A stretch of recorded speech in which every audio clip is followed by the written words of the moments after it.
사실 이 시편 80편도 탄식시의 일종이에요. 그래서 탄식시라는 건 어려워서 힘들어서 고통스러워서 하소연하는 그런 시죠. 그런데도 오전에 말씀드린 것처럼 제일 마지막에는 밝게 끝나요. 어두웠지만은 이 배경은 아수르가 쳐들어와 가지고 북쪽 이스라엘이었던 주로 요셉의 후손들, 요셉의 후손은 두 지파를 차지했어요. 므낫세하고 에브라임 지파. 그다음에 그 요셉하고 가까운 요셉의 동생 베냐민 지파. 이 사람들이 주로 북쪽 이스라엘을 형성하고 있었는데 그쪽에 아수리아가 이렇게 쫙 내려왔죠. 그러니까 아수리아는 북쪽에서부터 이 남쪽으로 이렇게 남하해 오는데 우선 북쪽에 속해 있던 그 요셉 지파, 베냐민 지파. 요셉 지파는 그 므낫세와 에브라임 그리고 베냐민 이쪽을 점령해 내려오니까 이들이 피해 가지고 아래로 남쪽으로 좀 도망 내려와 가지고 예루살렘 그쪽에 이제 머무르면서 아마 이런 시를 기도를 드리는 내용이에요.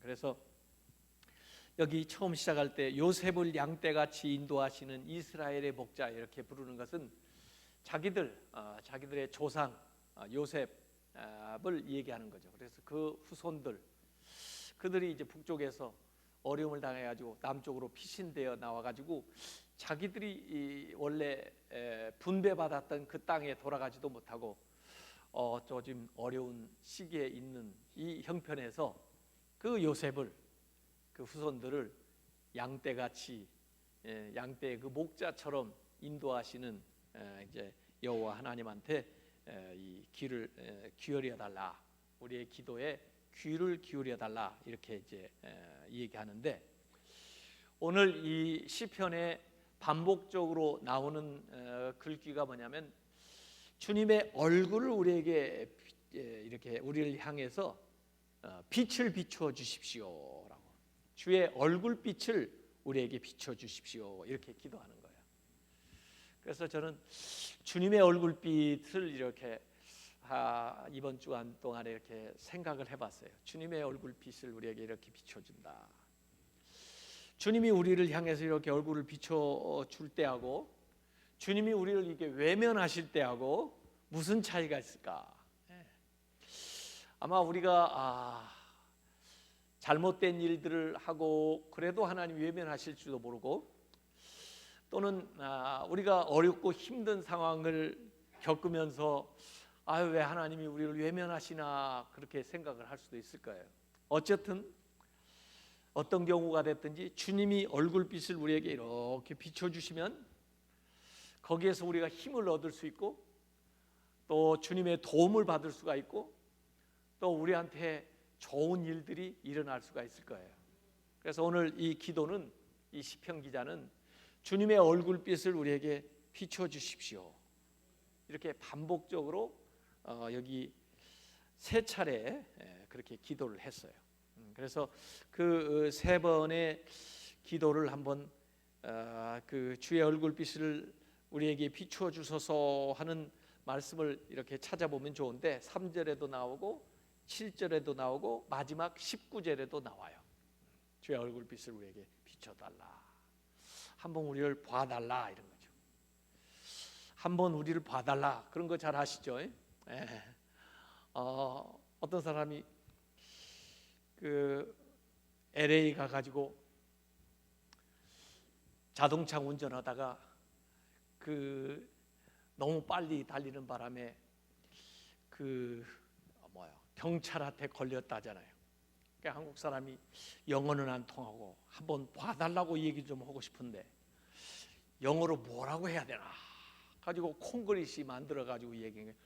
Look at me one time. 나를 한 번만 봐달라 이렇게 얘기했대요.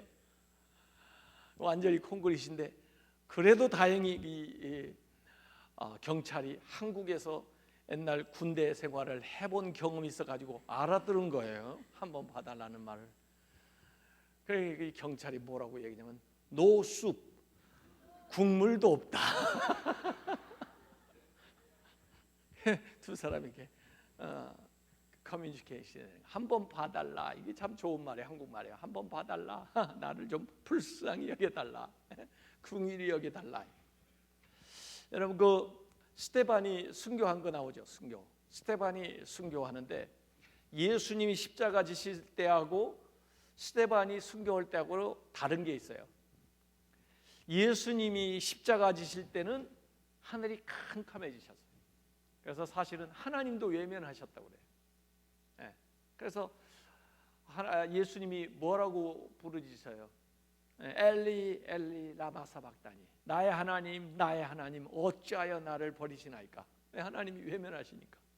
네. 그래서 육체적인 고통도 심했지만은 영적으로도 하나님에게서 끊어지는 그런 아픔을 겪었거든요. 그런데 반면에 스데반은 돌에 맞아 죽는데도 얼굴이 환해지는 거예요. 광채가 나요. 근데 왜 그런가 했더니 저 하늘에서 하나님께서 이 스데반을 이렇게 바라보고 계시는 거예요. 얼굴 빛을 스데반에게 이렇게 향하시는 거예요. 더구나 하나님 우편에 예수 그리스도가 앉은 자세 가지고 서서 일어서셔 가지고 이 스데반 순교하는 걸 바라보는 거예요. 아주 주목해서 이렇게 바라보는 거예요. 그러니까 주의 얼굴의 광채가 스데반에게 임해 가지고 반사가 돼서 스데반이 해같이 이렇게 빛나는 거예요. 돌에 맞아 죽는데.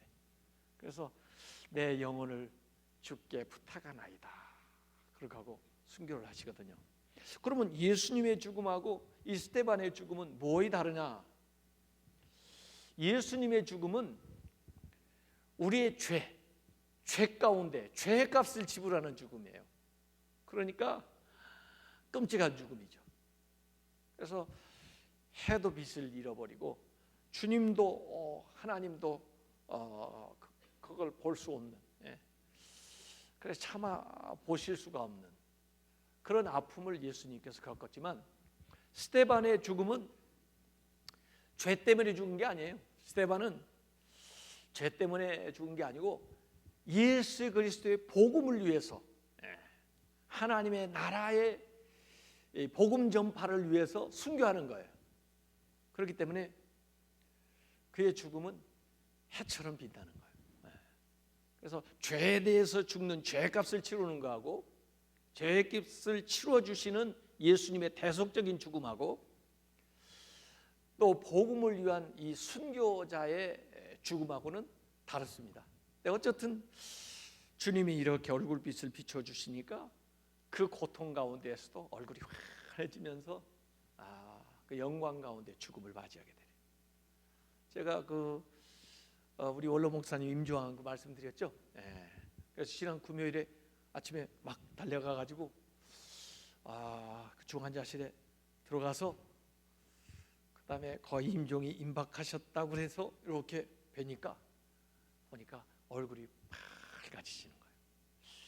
그래서 제가 그 전에 입원하셨을 때는 가보니까 그냥 고통스러우셔서 여러 가지가 힘드시니까 그러셨는데 이제 임종하실 때가 다가오니까 얼굴이 빨개지시면서 그다음에 이렇게 변화되시네요. 그래서 이 어른이 이제 하늘나라에 가시는구나 이렇게 느꼈어요.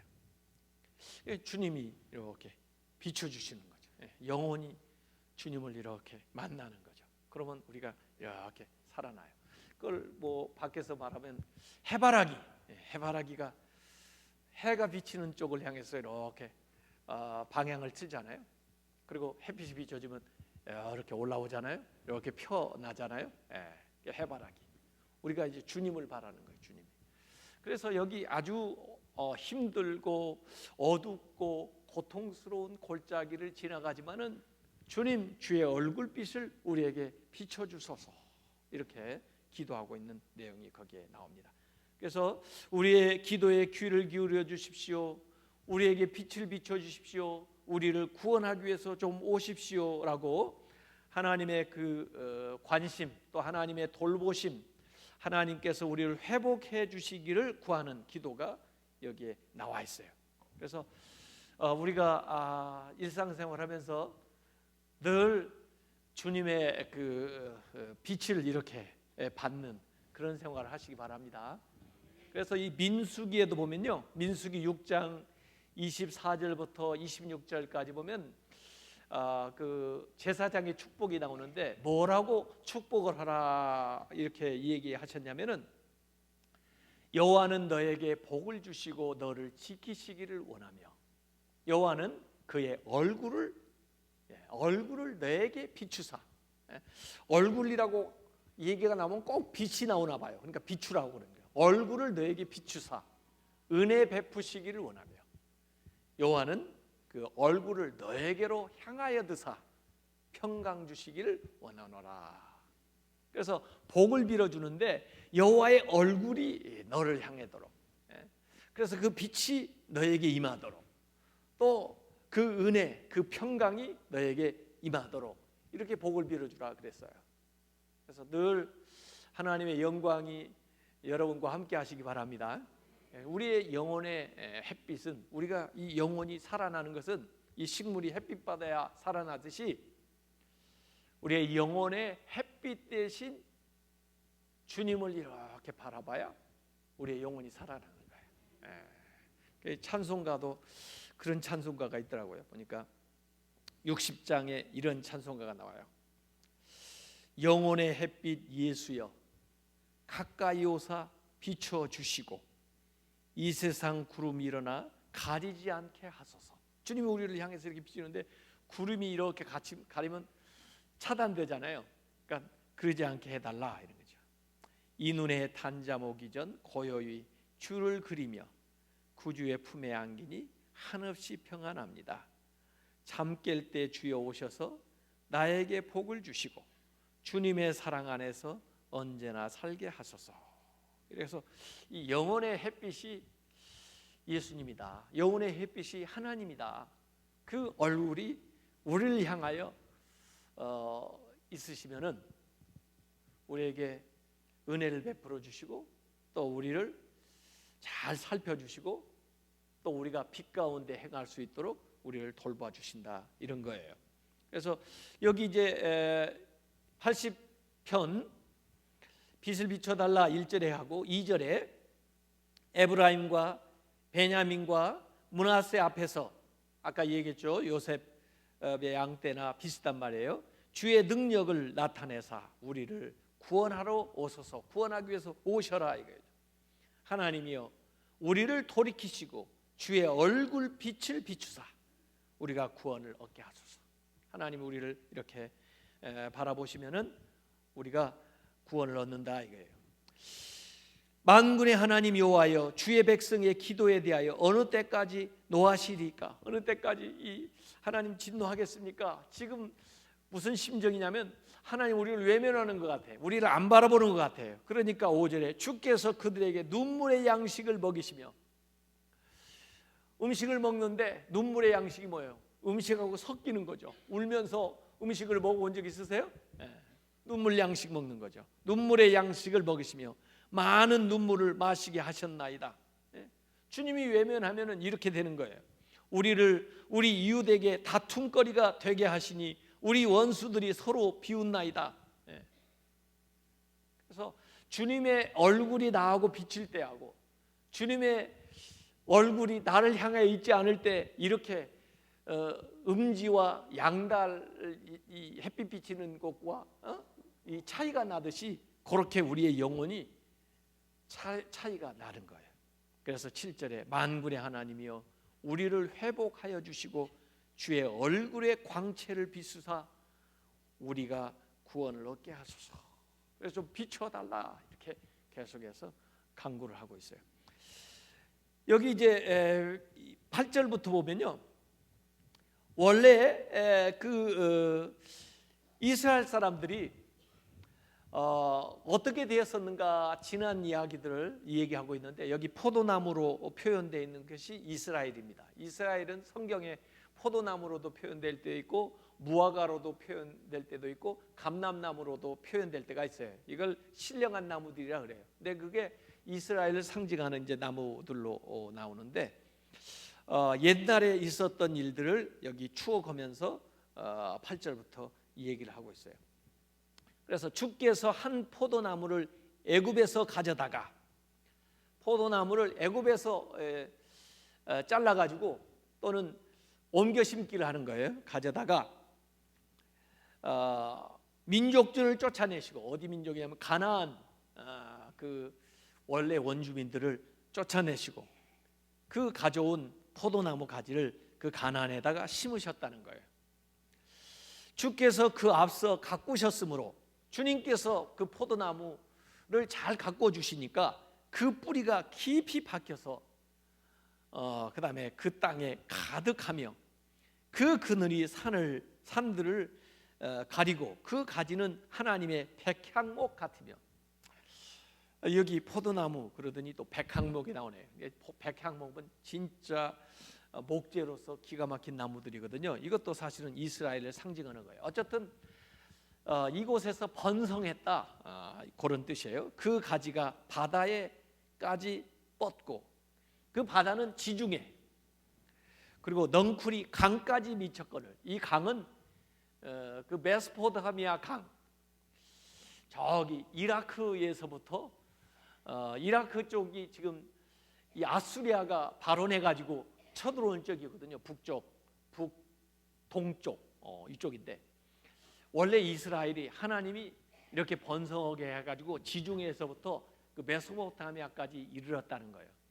그거 알고 보면은 그 아수리아가 그 메소포타미아 그쪽 지역에서 이쪽 지금 지중해 그다음에 이스라엘 북쪽까지 쳐들어오는데 원래 자기들은 거기까지 번성했었다는 거예요. 뭐 사실 다윗 시대도 거기까지 못 갔는데 솔로몬 때도 거기까지는 못 갔지만은 어쨌든 그렇게 번성한 시대가 있었는데 지금은 어떻게 이제 쪼그라들어 가지고 위쪽을 좀 다 뺏겨 가지고 아래로 지금 내려온 그런 처지잖아요. 그래서 12절에 주께서 어찌하여 그 담을 허시며 포도 농사를 지려면 포도 이 울타리를 이렇게 밖에다 치고 그 다음에 포도나무 또 과일 열매를 여기다 심게 되면은 그 다음에 맹수나 또 도적이나 이런 사람한테 이걸 포도원을 잘 방비를 하면서 거기서 재배를 하게 되는데 이 울타리가 허물어져 버릴 거예요. 그 포도나무 울타리가, 그 과수나무 울타리가 허물어진 거예요. 마치 그 우리 국경이 뚫린 것처럼 그렇게 되죠. 담을 허시사 길을 지나가는 모든 이들이 그것을 따게 하셨나이다. 그 포도 다 따가는 거죠. 숲속에 멧돼지들이 요새 한국에도 지금 멧돼지들이 막 번성해가지고 농사 지어놓은 거 와서 다 해친다는데 멧돼지들이 막 들어와가지고 상해하며 들짐승들이 그 다 키워놓은 거 다 먹었다 이거예요. 만군의 하나님이여 구하옵나니 돌아오소서. 하늘이여 굽어보시고 이 포도나무를 돌보소서. 이스라엘을 돌봐달라 말이죠. 주의 오른손으로 심으신 줄기요 주를 위하여 힘있게 하신 가지니이다. 주님이 심으셨고 또 주님이 힘있게 하신 만들어주신 가지 아닙니까? 그것이 불타고 배임을 당하며 주의 면책으로 말미암아 멸망하오니, 지금 아수르한테 어려움을 당해가지고 멸망하게 되는 상황이잖아요. 주의 오른손에 있는 자 곧 주를 위하여 힘있게 하신 인자에게 주의 손을 얹으소서. 도와달라. 주님의 손으로 도와달라. 그리하시면 우리가 주에게서 물러가지 아니하오니 우리를 소성하게 하소서. 회복시켜달라, 소생시켜달라 같은 말이죠. 우리가 주의 이름을 부르리이다. 만군의 하나님 여호와여 우리를 돌이켜 주시고 주의 얼굴의 광채를 우리에게 비추소서. 우리가 구원을 얻으리이다. 이렇게 얘기했어요. 그래서 주님의 좀 빛을 비춰가지고 지금 아수르한테 이게 나라를 뺏기고 이제 좀 더 지나면 아수르가 아래까지 밀고 내려와서 다 이제 멸망할 지경에 놓여 있는데 주님 저희들 외면하지 마시고 주의 얼굴빛을 우리에게 좀 비춰주셔서 도와주십시오. 저희들은 어떻게 데려온 백성들입니까? 애굽에서 옮겨왔잖아요. 그리고 여기다 잘 심었는데, 그리고 그렇게 번성했었는데, 그 울타리 이렇게 하고 했는데 이제 울타리가 다 허물어져 가지고 이게 멧돼지 같은 거, 이 들짐승만도 못한 것들이 들어와 가지고 우리를 다 해코지고 이 열매 다 따가는데, 하나님 그냥 놔둘 겁니까? 좀 우리를 좀 도와주세요. 우리를 회복시켜 주세요. 그런 얘기가 여기에 이제 나와 있는 거죠. 아까 지금 뭐 우리 한익수 집사님이 무슨 비행기 타고 오면서 언더우드 생각을 했다던데, 그 언더우드가 우리 한국에 올 때만 해도 조선 말기인데, 우리나라 그 남자들 평균 수명이, 그 조선 말기에 남자들 평균 수명이 얼마나 됐을 것 같아요? 지금은 80쯤 돼요. 얼마나 됐을 것 같아요? 32세더라고요. 32세. 그때 났으면 벌써 2번 죽었어야 돼. 야, 제가 그 기록을 찾아보니까 그때 평균 나이 남자 수명이 32세예요. 야, 어마어마하게 지금 100년 만에 우리 엄청 지금 오래 살게 됐습니다. 그러니까 지금 갈수록 이 연령이 늘어나니까 앞으로 뭐 10년을 살고 나면 또 수명이 15년 늘어나고 이럴지도 몰라요 지금. 하여간 열심히 살아보세요. 그런데 이 언더우드가 한국에 와가지고 120년 전에 한국에 와가지고, 그래가지고 하나님 앞에 기도했던 기도문이 있어요. 뭐 여러분들이 잘 아시는 기도문인데 제가 여기다 적어왔어요. 한번 읽어봐 드릴게요. 그 언더우드 선교사가 한국에 처음 왔을 때, 그때 정말 열악한 이 서울에 들어와서 보고 한 기도예요. 주님, 메마르고 가난한 땅, 나무 한 그루 시원하게 자라지 못하고 있는 땅에 저희들이 옮겨와 앉아 있습니다. 그 넓고 넓은 태평양을 어떻게 건너왔는지 그 사실이 기적 같습니다. 주께서 붙잡아 툭 떨어뜨려 놓으신 듯한 이곳, 지금은 아무것도 보이지가 않습니다. 보이는 것은 고집스럽게 얼룩진 어둠뿐입니다. 어둠과 가난과 인습에 묶여있는 조선 사람들 뿐입니다. 그들은 왜 묶여있는지도, 고통이라는 것도 모르고 있습니다. 고통을 고통인 줄 모르는 자에게 고통을 벗겨주겠다고 하면은 의심부터 하고 화부터 냅니다. 조선 남자들의 속셈이 보이지 않습니다. 이 나라 조정의 내심도 보이지 않습니다. 가마를 타고 다니는 여자들을 영영 볼 기회가 없으면 어쩌나 합니다. 조선의 마음이 보이지 않습니다. 그리고 저희가 해야 할 일도 보이지 않습니다. 그러나 주님, 순종하겠습니다. 겸손하게 순종할 때 주께서 일을 시작하시고 그 하시는 일을 우리들의 영적인 눈이 볼 수 있는 날이 있을 줄 믿나이다.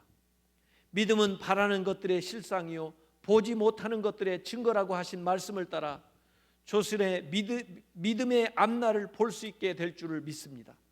지금 우리가 황무지 위에 맨손으로 서 있는 것 같사오나, 지금은 우리가 서양 귀신 양귀자라고 손가락질을 받고 있사오나, 저희들이 우리 영혼과 하나인 것을 깨닫고 하늘나라의 한 백성, 한 자녀임을 알고 눈물로 기뻐할 날이 있음을 믿나이다. 지금은 예배드릴 예배당도 없고 학교도 없고 그저 경계와 의심과 멸시와 천대함이 가득한 곳이지만 이곳이 머지않아 은총의 땅이 되리라는 것을 믿습니다. 주여, 오직 제 믿음을 붙잡아 주소서. 이 언더우드 선교사가 우리나라에 와서 딱 지금 기도하는 내용이 뭐냐면 보이지 않는다는 거예요. 캄캄하다 이거예요. 막막하다 이거예요. 어떻게 이런 나라가 있나? 어떻게 이러고 살고 있었나? 자신들의 처지에 대해서 전혀 알지도 못하고 와서 도와주겠다고 하는데도 화를 내고, 이 사역이 어떻게 진행이 돼서 어떻게 정말 교회를 세울 수 있는지, 학교를 세울 수 있는지, 정말 복음을 전할 수 있겠는지 전혀 모르는 그런 땅이었는데, 어느 순간에 말이에요, 이 한 줄기 빛이 임하더니 그 다음에 그게 점점 커져가지고 지금 우리나라가 말해요 이렇게 됐어요. 한국 기독교가 이렇게 됐어요. 그런 거 보면은 확실히 그때는 어둠이었는데 그간에 하나님께서 우리를 향해서 이렇게 영혼의 햇빛을 비춰 주신 거죠. 그래서 그동안에 우리가 많이 회복이 되었는데 지금 문제는 이게 이제 떠날까 봐지 문제예요. 이게 주님이 우리를 향했던 이 촛대, 또 우리를 향했던 주님의 그 얼굴, 이것을 옮겨갈까 지금 걱정이에요. 이게. 그래서 어제도 우리 이만시 목사님 고별 예배하면서 한국 교회여 부흥을 갈망하라 이렇게 제가 이 목사님 그 사역이나 목사님이 꼭 남기고 싶은 말씀이 무엇일까 생각하다가 그걸 정했는데 사실 목사님이 항상 저한테 뭐 다른 거 필요 없고 내가 보고 싶은 건 부흥이야 부흥. 교회가 부흥하는 걸 보고 싶고 한국 교회가 부흥하는 걸 좀 보고 싶어. 부흥이야 부흥. 부흥시켜야 돼. 부흥시켜야 돼. 맨 그 말씀하셨거든요. 근데 부흥이 뭐 그냥 저절로 일어나나요? 누가 하고 싶다고 하면 왜 안 되겠어요? 성령이 역사하셔야, 불같은 성령이 임해야 그 역사가 일어나는 거거든요. 그런데 우리가 지금 체감하는 것은 그 불이 이 점점 사그라지는 것 같은 느낌이 드는 거예요. 그래서 다시 부흥의 불씨를 불어일으켜야 되는데 불을 헤쳐가지고 불씨 있는 것을 해가지고 그 다음에 거기다 나무 같은 거 갖다 놓고 그 다음에 바람을 후 불어가지고 그 다음에 그 불이 다시 불씨가 불을 일으켜가지고 그 다음에 활활 타오르도록 그렇게 돼야 우리가 소생하고 회복되고 과거보다 더 큰 영광을 재현해낼 수가 있는 거죠. 그래서 그런 기도를 여기 하고 있는 겁니다. 그래서 주님의 손을 우리에게 얹어 주십시오. 우리를 소생하게 해 주십시오. 또 주의 힘 있는 그 손으로 우리를 붙들어 주십시오. 그렇게 해서 우리에게 주님의 얼굴을 향해 주시면은 우리가 구원되고 그리고 주님의 이름을 계속해서 부르겠습니다. 주님께 충성을 다하겠습니다. 이런 서약이 거기에 나와요. 그래서 오늘 그 마지막 80편 그 19절에 그런 서약이 나오죠. 만군의 여호와여 우리를 돌이켜 주시고 주의 영광의 광채를 우리에게 비추소서 우리가 구원을 얻으리다. 그래서 우리를 돌이켜 주시고 이 우리를 돌이켜 주시고 이렇게 한국말로 표현하니까 이게 참 번역이 좀 묘하게 돼 있다. 이 영어로 말하면 restore us 우리를 회복시켜 주소서 그 말인데 restore us 우리를 회복시켜 주시고 이렇게 번역을 하면 참 좋을 걸 우리를 돌이켜 주시고 왜 이렇게 쉬운 말을 놓고 어렵게 번역을 해놨을까? 이게 제가 고민이에요.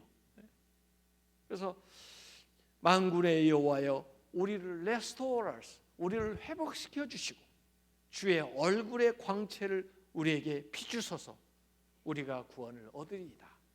이렇게 번역을 하면 딱 좋은데 돌이켜 주시고 뭘 돌이켜 자꾸 회복시켜 달라니까 restore 회복시켜. 그래서 주님의 얼굴 주님의 그 빛을 우리에게 비춰달라 그런 마음으로 우리가 살았으면 좋겠어요.